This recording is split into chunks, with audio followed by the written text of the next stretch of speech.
Hello friends, फिर से एक बार नए वीडियो के साथ स्वागत करता हूं आपका हमारे यूट्यूब चैनल नवोदय क्लासेज 2020 में।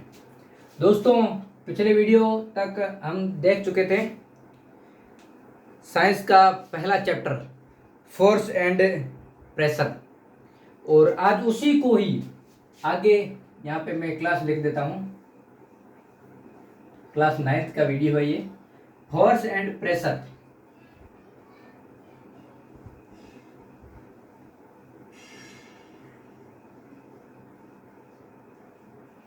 ठीक है दोस्तों, पहला चैप्टर था ये अपना हिंदी वालों के लिए, बल और दाब। ठीक है दोस्तों, इसमें आपको समझ में आ गया होगा जितना अपन ने पिछले वीडियो तक देखा कि बल क्या होता है, उसके प्रकार कितने होते हैं, क्या क्या होते हैं, और आगे संपर्क बल, असंपर्क बल, चुंबकीय बल, गुरुत्वाकर्षण बल, आगे अपन स्थिर विद्युत बल अपन देख चुके हैं। आगे आपको पूरा तरह से एकदम समझ में आ गया होगा। अगर आपने किसी ने नहीं वीडियो देखा है तो आप हमारे प्लेलिस्ट में जाकर देख सकते हो, 9th क्लास की प्लेलिस्ट साइंस के हिसाब से, और आप हिंदी का भी देख सकते हो, वहाँ पर है, इंग्लिश का, मैथ का भी है, और 6th क्लास का अगर कोई तैयारी करना चाहता है, आपका छोटा भाई या आप किसी का, आप कोई पेरेंट्स देख रहे हो तो उनके आपके बच्चे होंगे, कोई 9th में या 6th में पढ़ रहे होंगे, तो उनको आप हमारे यूट्यूब चैनल से ज्वाइन करवाइए, और व्हाट्सएप ग्रुप का लिंक डिस्क्रिप्शन बॉक्स में है, वहाँ पर भी ज्वाइन करवाइए, ताकि ये वो डेली के टेस्ट देते रहें और हमारे साथ जुड़े रहें, ताकि हमें भी पता लगे कि वो क्या तैयारी कर रहा है और कितनी तैयारी है उसकी। आप भी उन पर ध्यान दीजिए। तो दोस्तों आइए आगे देखते हैं, आगे प्रणोद। प्रणोद क्या होता है, आइए दोस्तों देखते हैं आगे। प्रणोद, थ्रस्ट। थ्रस्ट क्या होता है आगे ये देखते हैं अपन। किसी वस्तु की सतह के लंबवत लगने वाले बल को, लंबवत बराबर लगने वाले बल को अपन प्रणोद कहते हैं। जैसे किसी पृष्ठ पर लगने वाले प्रणोद का मान उस पृष्ठ के क्षेत्रफल पर निर्भर करता है। मतलब प्रणोद ये पृष्ठ है, इस पर लगेगा तो इसका क्षेत्रफल कितना है, टोटल अंदर का क्षेत्रफल कितना है, उस पर ये निर्भर करेगा थ्रस्ट की थ्रस्ट कितना है। ठीक है दोस्तों, प्रणोद का मात्रक बल के समान होता है, अर्थात प्रणोद का ऐसा ही मात्रक न्यूटन होता है। वो मैंने बता दिया था पहले ही कि न्यूटन और किसी का भी होता था बल का, इसका ऐसा ही यूनिट होता है न्यूटन।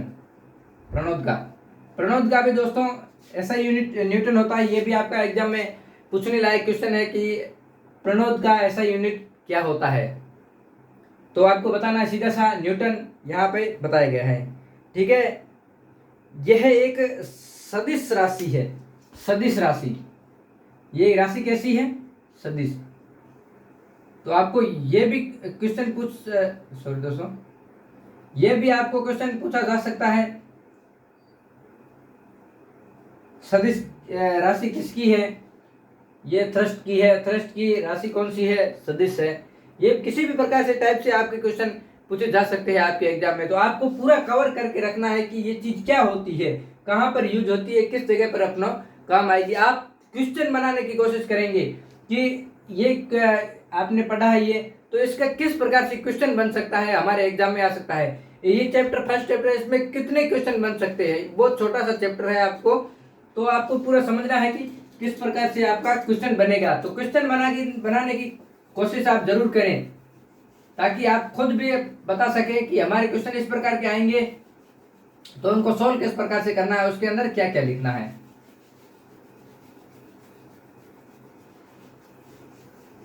ठीक है, आगे अपन अगला वाला देखते हैं।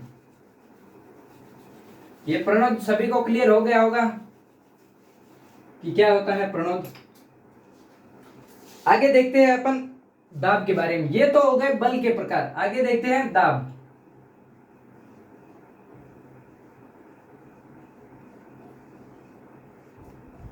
प्रेशर क्या होता है। ठीक है, प्रति एकांक क्षेत्रफल पर लगने वाले प्रणोद को दाब कहते हैं।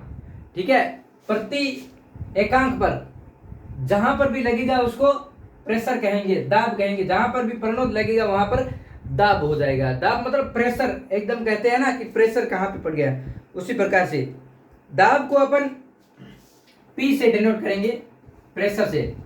P इजिकल टू बल बाई क्षेत्रफल, फोर्स बाई एरिया, ठीक है। P is equal to F by A, इससे अपन डिनोट करेंगे इजिकल टू प्रणोत बाय क्षेत्रफल, ठीक है। ये वाला इसका फॉर्मूला होता है। अगर आपको कहीं पर भी कुछ पूछा जाए तो ये फॉर्मूला भी आपका वहां पर पूछ सकता है कि दाब का फॉर्मूला बताइए। तो pressure is equal to force by area, ठीक है। Pressure is equal to force by area is equal to प्रणोत बाय क्षेत्रफल, ये आपका हो जाएगा। दाब का ऐसा ही मात्रक न्यूटन मीटर स्क्वायर होता है, ठीक है। इसका भी पूछ सकता है दाब का ऐसा यूनिट या ऐसा ही मात्रक, इसका भी दोस्तों न्यूटन होता है, न्यूटन मीटर स्क्वायर होता है, ठीक है। इसका दाब का ऐसा ही मात्रक न्यूटन मीटर स्क्वायर होता है। ये आपको ज्यादा याद रखने की जरूरत है। एक बल का ऐसा ही मात्रक और दाब का, ये तो 100% पूछे जाने की आपकी संभावना है। तो इन दोनों को तो याद करना ही है, बल और दाब का, इन दोनों का जरूर से याद करें आप, ठीक है। वैज्ञानिक ब्लेस पास्कल के सम्मान में दाब के ऐसा ही मात्रा को पास्कल कहते हैं। यह भी पूछेंगे आपको कि पास्कल के अनुसार दाब का ऐसा ही मात्रा क्या होता है, पास्कल के अनुसार, तो आप न्यूटन मीटर स्क्वायर करके आ जाओगे। ये दोस्तों दाब का ऐसा ही मात्रा न्यूटन मीटर स्क्वायर है, लेकिन पास्कल के अनुसार, वैज्ञानिक पास्कल के अनुसार दाब का ऐसा ही मात्रा क्या होता है, तो वो आपको बताना है पास्कल। पास्कल का नाम आते ही आगे पास्कल आ जाएगा। पास्कल के अनुसार, वैज्ञानिक पास्कल के अनुसार ऐसा ही मात्रक कौन सा होता है दाब का, ठीक है। तो उसका ऐसा ही मात्रक आपको बताना है पास्कल। पास्कल के अनुसार दोस्तों पास्कल ही होगा आपका।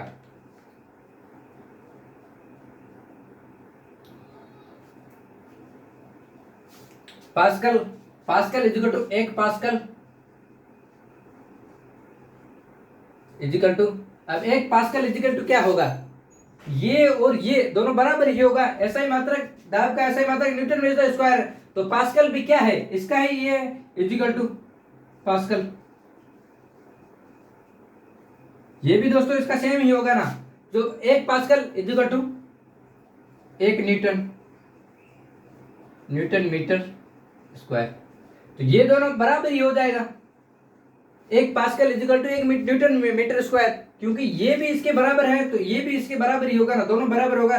दाब का ऐसा ही मात्रा पास्कल के अनुसार पास्कल होगा और दाब का ऐसा ही मात्रा न्यूटन होगा, तो ये दोनों बराबर हो गए। तो 1 pascal equal to 1 newton metre square, ठीक है। ये दोनों बराबर हो जाए। एक ही बल कम क्षेत्रफल लगने पर अधिक दाब उत्पन्न करता है।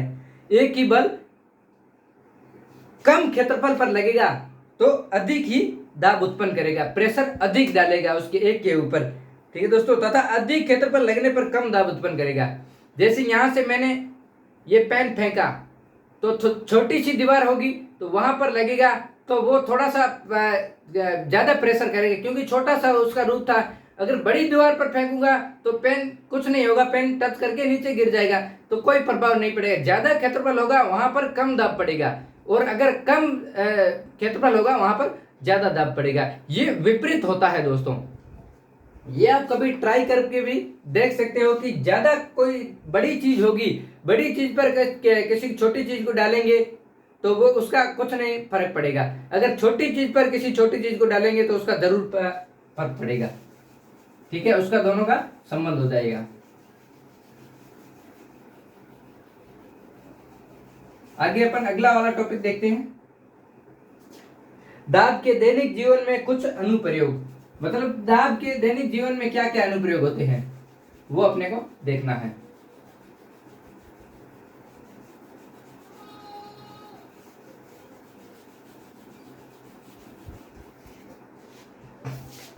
दैनिक जीवन में क्या क्या प्रयोग होते हैं। बैग तथा सूटकेस के हत्थे चौड़े बनाए जाते हैं। बैग और सूटकेस होता है, उसको पकड़ने के लिए जो हत्था होता है वो बहुत चौड़ा बनाया जाता है, जिससे हाथों पर कम दाब लगता है। मतलब प्रेशर वो लंबे बन जाएंगे तो लंबे से एक आप बैग के पास से पकड़ो तो ज्यादा भार लगेगा, ज्यादा वेट लगेगा। अगर दूर से पकड़ोगे ना तो उसको कम वेट लगेगा आपको, और सीधा सीधा जो सूटकेस होता है उसके नीचे जो व्हीकल लगे होते हैं वो आसानी से खींच जाते हैं, उनमें अपने को ज्यादा भार नहीं लगता है। भवनों की नींव चौड़ी बनाई जाती है जिस कारण धरातल पर कम दाब पड़ता है। चौड़ी नींव होती है वो चौड़ी बनाते हैं तो पूरे पर प्रेशर पड़ता है तो उसका कुछ फर्क नहीं पड़ता। अगर छोटी बना दे तो वो जल्दी ही गिर जाएगी क्योंकि इतना वो ऊपर से भार नहीं सहन कर पाएगी। ठीक है, अब आगे देखते हैं बल एवं दाब दोनों का देखते हैं। रेलवे की पटरियां सीमेंट या लोहे के तख्तों पर बनाई जाती है। ठीक है दोस्तों, रेलवे की पटरियां होती है वो सीमेंट या लोहे के तख्ते, आपने देखा होगा लोहे की लंबी लकीर होती है और बीच में सीमेंट के तख्ते बनाए जाते हैं जिसके द्वारा रेलगाड़ी द्वारा प्रदत्त दाब बड़े क्षेत्र में फैल जाता है और दाब घट जाता है। मतलब वो चौड़ी बनाई जाती है जिससे रेल का भार आएगा तो पूरा उसके ऊपर आएगा, चौड़ी के ऊपर तो कम दाब लगेगा ज्यादा। अगर अपन छोटी बना दे और रेल का वेग बड़ा कर दें तो वो चल ही नहीं पाएगी क्योंकि उसका भार सहन ही नहीं कर पाएगी। सुइयां आलपिन आदि आगे से तीखी बनाई जाती है। आपने सुई का भी देखा होगा, सुई आगे से नुकीली होती है, आलपिन भी आगे से नुकीली होती है जिसके कारण क्षेत्रफल कम हो जाता है और दाब बढ़ जाता है। मतलब वो सुई अगर यहाँ पर हाथ में मारेंगे तो हाथ का वेग कितना है, बड़ा है, तो सुई बहुत छोटी होती है, उसके अंदर आसानी से चली जाएगी। अगर सुई को बड़ा कर दे, हाथ को छोटा कर दे तो सुई आ ही नहीं सकती इसके अंदर, इसलिए उसको आगे से नुकीला बनाया जाता है ताकि आसानी से अंदर की ओर जा सकेंगे। कर्तक मशीनें आगे से नुकीली बनाई जाती है जिससे क्षेत्रफल कम जो होता है जिसके कारण दाब कम लगने पर अधिक, ये भी सुई की तरह होता है। मशीनें छोटी बनाई जाती है, नुकीली आगे से होती है ताकि आसानी से धागे को छेद कर सके। ठीक है, व्यक्ति के खड़े रहने की अपेक्षा चलने से धरातल पर अधिक दाब पड़ता है क्योंकि व्यक्ति के खड़े रहने पर पृथ्वी के संपर्क में क्षेत्रफल अधिक होता है। एक जगह खड़े रहेंगे तो एक बार आप सोच के बताएं, आप फोटो क्लिक करते हो, एक जगह आप खड़े रहते हो तो वहां पे फोटो एकदम साफ आता है। अगर आप मूवमेंट करते हो, आगे चलते हो या पीछे चलते हो, तभी फोटो धुंधला दिखाई देता है फोन से। क्यों दिखाई देता है? वो इसी कारण से दिखाई देता है, धरती का वेग बढ़ जाता है। किसी व्यक्ति द्वारा गद्दे पर खड़े होने पर गद्दा अधिक दबता है अपेक्षाकृत जब वह व्यक्ति गद्दे पर लेटता है क्योंकि लेटने की अवस्था में क्षेत्रफल अधिक होता है अतः दाब कम लगता है। अगर आप खड़े होंगे एक जगह पर, गद्दा होता है, गद्दे पर खड़े होंगे तो एक ही जगह दोनों पैर वो अंदर चले जाएंगे। अगर आप सो रहे होते हैं तो गद्दा ऊपर से फूल जाता है तो वह बराबर वेग दिखाता है क्योंकि ज्यादा क्षेत्रफल होगा तो वहां पर कम वेग लगेगा। ठीक है, ट्रैक्टर के टायर चौड़े होते हैं जिस कारण धरातल पर कम दाब लगता है। ट्रैक्टर को आप कभी भी देखना, अगर खेतीबाड़ी करते हैं तो वो चौड़ा होता है तो अंदर की ओर नहीं धंस पाता है रेत के अंदर। नहीं तो छोटी गाड़ियां या बाइसिकल देख सके, साइकिल या मोटरसाइकिल भी देख सकते हो आप, वो छोटे उसके टायर होते हैं ना तो अंदर की ओर चली जाती है। जैसे नुकीला होता है सुई का, उसी प्रकार से वो अंदर की ओर रेत के अंदर चली जाती है। तो उसी प्रकार से ट्रैक्टर का टायर बड़ा होता है तो वो अंदर की ओर नहीं धंस पाता है, इसलिए रेगिस्तान का जहाज ऊंट को माना गया। ऊंट के पैर आप देखना बहुत से चौड़े होते हैं, लेकिन गाय के और बाकी किसी भी पशुओं के देख सकते हो आप बहुत ही छोटे होते हैं, वो नीचे से नुकीले होते हैं, वो अंदर की ओर आसानी से चले जाते हैं। द्रव की गहराई बढ़ने के साथ द्रव का दाब बढ़ता है। गैसों को जिस पात्र में रखा जाता है वह उसी पात्र की दीवारों पर दाब डालती है। अगर आप देखें कि एक आप कोल्ड ड्रिंक ले लीजिए, कोल्ड ड्रिंक लेते हो, उसके अंदर कितना प्रेशर होता है कि जैसे खोलते ही एकदम गैस निकलती है, तो वो किस पर दबाव बनाएगी? वो किनारों पर दबाव बनाएगी। किनारों पर दबाव बनाती है इसलिए वो फूट जाती है। तो किनारों पर नहीं दबाव बनाए, बीच से बनाए तो उसका वेग होता ही नहीं है, कम ही हो जाएगा एकदम। वायुमंडलीय दाब, वायुमंडलीय दाब क्या होता है ये अपन देखेंगे।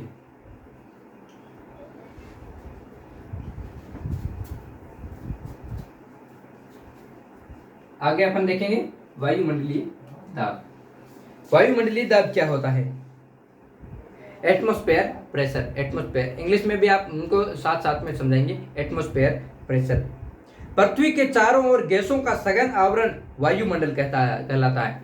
जैसे आपने सुना ही होगा हमारे धरती पर कितनी सारी गैसें हैं, बहुत सारी अनलिमिटेड गैसें हैं, इनको गिन भी नहीं सकते हैं और पता भी नहीं कर सकते। एकदम सूंघने के काम आती है, सूंघ सकते हैं तो पता चलेगा कि ये कौन सी गैस है।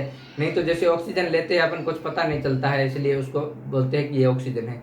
नहीं तो अगर कुछ दूसरी इसकी बदबू आ जाए, इसका थोड़ा सा भी असर रह जाए तो आपको पता चल जाएगा कि ये कौन सी गैस है। अगर आपने सही से ध्यान से पढ़ा है या कहीं पर प्रैक्टिकल किया है तो आपको पता चल जाएगा। ठीक है, इन चारों ओर वायुमंडल से घिरी हुई गैसों को वायुमंडल कहते हैं। बहुत सारी गैसें, इनको मिलाकर वायुमंडल बनता है। वायुमंडल द्वारा आरोपित दाब वायुमंडलीय दाब कहा जाता है। वायु है जो चारों ओर से गिरकर प्रेशर करती है, उसको वायुमंडलीय दाब कहा जाता है। उस दाब को वायुमंडलीय दाब कहा जाता है।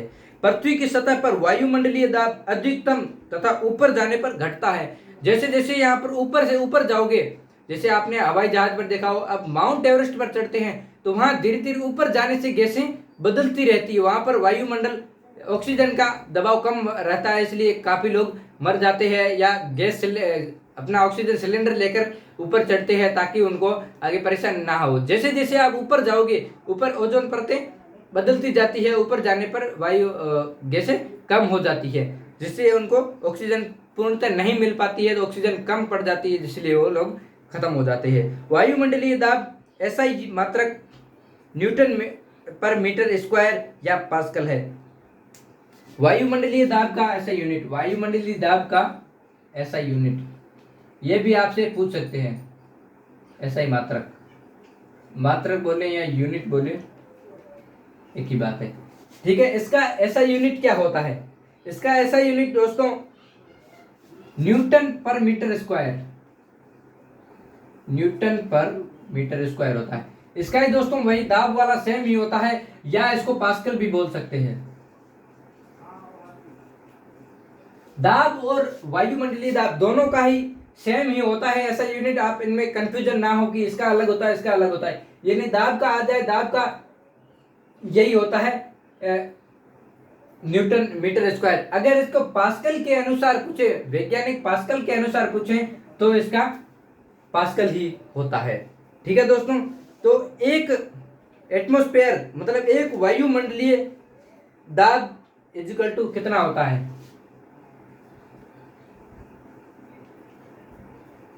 एक वायुमंडलीय दाब इक्वल टू कितना हो जाएगा दोस्तों? 1.01 into 10 metre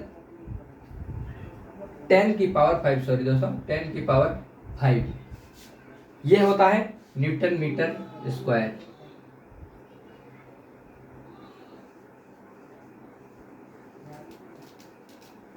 Newton metre square. एक वायुमंडलीय दाब किसके बराबर होता है?